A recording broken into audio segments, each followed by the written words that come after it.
Agora, para comentar e acrescentar mais informações, vamos convidar aqui o cientista político, nosso amigo Paulo Moura, direto de Porto Alegre. Paulo, boa tarde. Boa tarde, João. Já vou começar com a notícia fresquinha, recém-saída, acrescentar a lista de manchetes que o Sérgio leu. O Procurador-Geral da República acaba de se pronunciar pela prisão domiciliar da Débora do Batom. Agora, o encaminhamento da PGR vai a Alexandre de Moraes, que vai decidir se acata a recomendação da Procuradoria-Geral da República. Uma grande notícia, uma grande vitória, né, já que a Débora é um símbolo das injustiças que estão sendo praticadas contra o pessoal do 8 de janeiro. Né? Ela é cabeleireira, ela mora aqui em Paulínia, perto aqui da minha casa, perto assim, né? 30 quilômetros. E ficou afastada dos seus 2 filhos, uma crueldade, durante 2 anos. Eu não sei, Paulo, como é que você viu isso? Foi a pressão pública, a opinião pública pressionando ao Paulo Gonet? E o que você acredita que o Alexandre de Moraes que atitude ele vai tomar? Não, certamente não sei, né? Se tratando de Alexandre de Moraes, tudo é possível, né?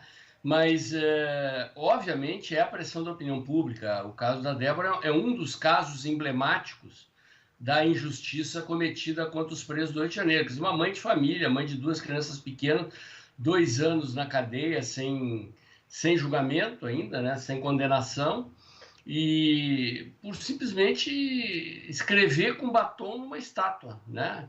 Ela foi arrolada uma série de outras acusações infundadas contra ela, de golpe de Estado armado, né? Tentativa armada de abolição do Estado Democrático de Direito, coisas desse tipo, que realmente não tem o menor fundamento, e esse caso se transformou num caso simbólico, emblemático das injustiças. Há outros, né? Há um cidadão com câncer terminal e Alexandre de Moraes se recusa a conceder prisão domiciliar para ele. E há outros casos desses, senhoras de 70 e poucos anos, né, com penas de 14, 15, 17 anos de prisão. E o caso da Débora é um primeiro indicador aí de que, aparentemente, eles vão ceder à pressão da opinião pública.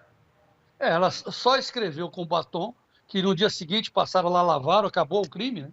E ela não invadiu nenhum prédio público. E ela disse isso no vídeo. Você tem esse trecho aí, Gleidson, para mostrar o trecho? Olha o trecho da Débora falando para o juiz: olha, por que essa crueldade comigo? Eu não invadi nada. E ela pede perdão pelo absurdo que ela fez também, né, de escrever na estátua. Né?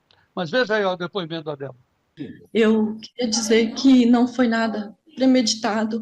Eu sou uma cidadã do bem, que eu fui aos atos e eu não imaginava que ia ser tão conturbados desse jeito que foi, mas eu fui por conta própria, de ônibus, né? E quando eu me deparei lá em Brasília, lá no movimento,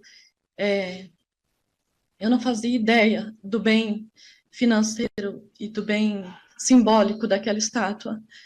Quando eu estava lá, já tinha uma pessoa fazendo pichação, e faltou talvez um pouco de malícia da minha parte, porque ele começou a escrita e ele falou assim: eu tenho a letra muito feia, moça, você pode me ajudar a escrever?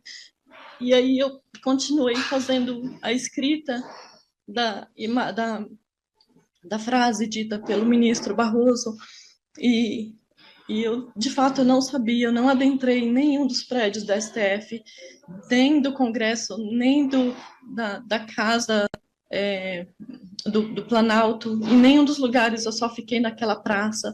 Eu estava tirando fotos, porque eu nunca tinha ido a Brasília, e eu achei os prédios, de fato, muito bonitos, e foi por isso que eu estava lá tirando fotos, e apareceu esse indivíduo que eu nunca vi na vida, e falando isso para mim, e eu caí nessas falas dele, mas eu nunca fiz nada de ilícito na minha vida. Então eu queria pedir, assim, de todo o coração, que se compadecesse de mim. Tá bom. Paulo Moura. Nossa Senhora, né? Que coisa impactante, que coisa forte.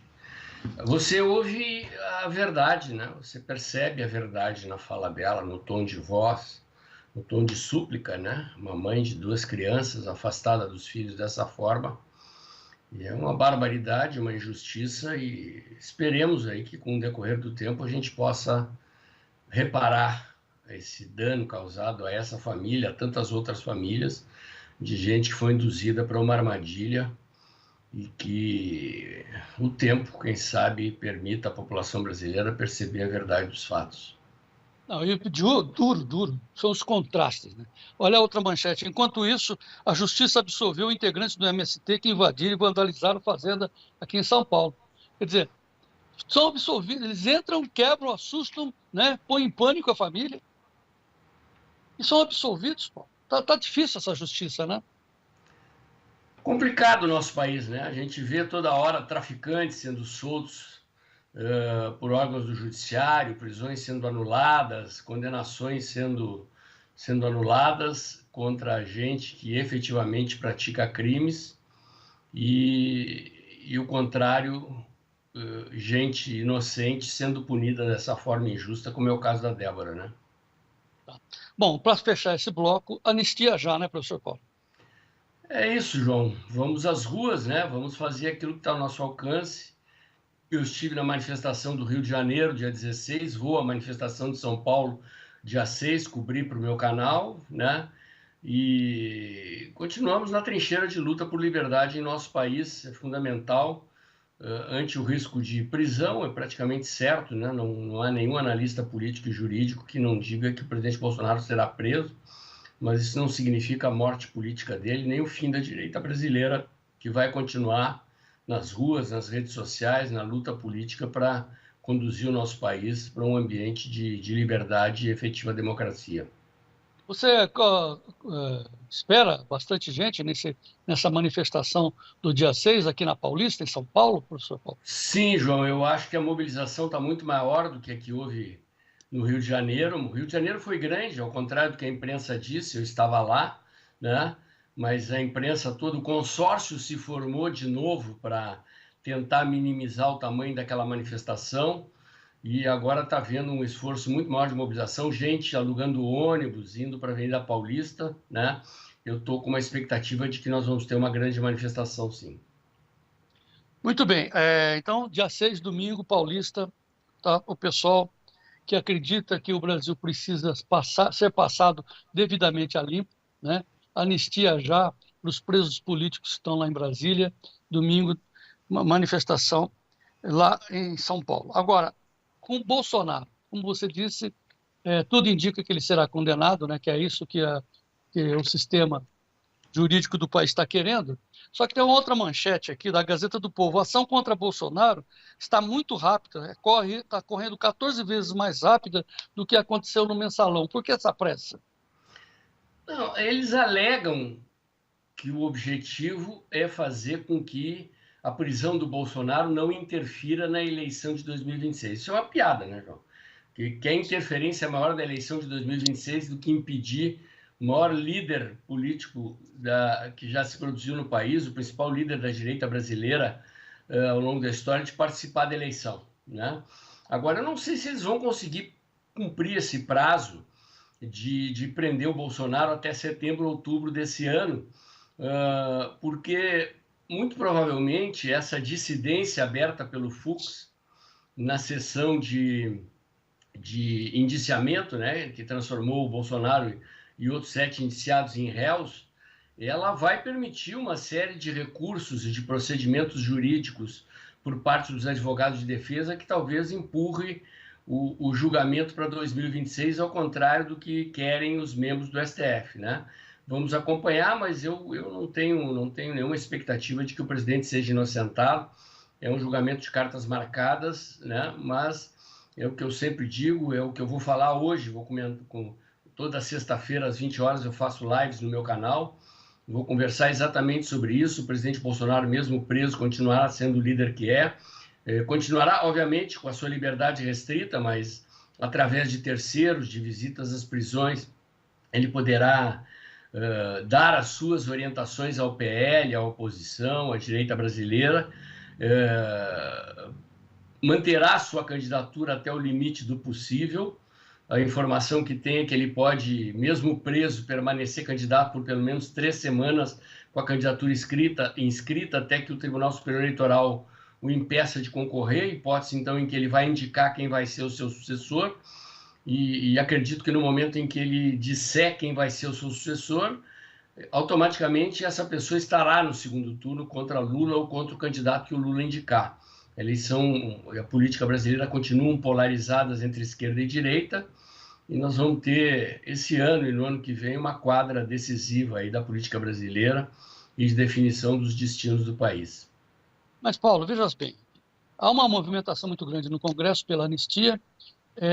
O ministro Luiz Fux abriu divergência sobre a dosimetria das penas impostas, principalmente para a Débora. Ele levantou essa questão da Débora, e, ao mesmo tempo, ele vai rever, durante todo o processo que vai rodar, as penas. Isso pode, de alguma forma, beneficiar o Bolsonaro, ou você acha que ele está inevitavelmente condenado?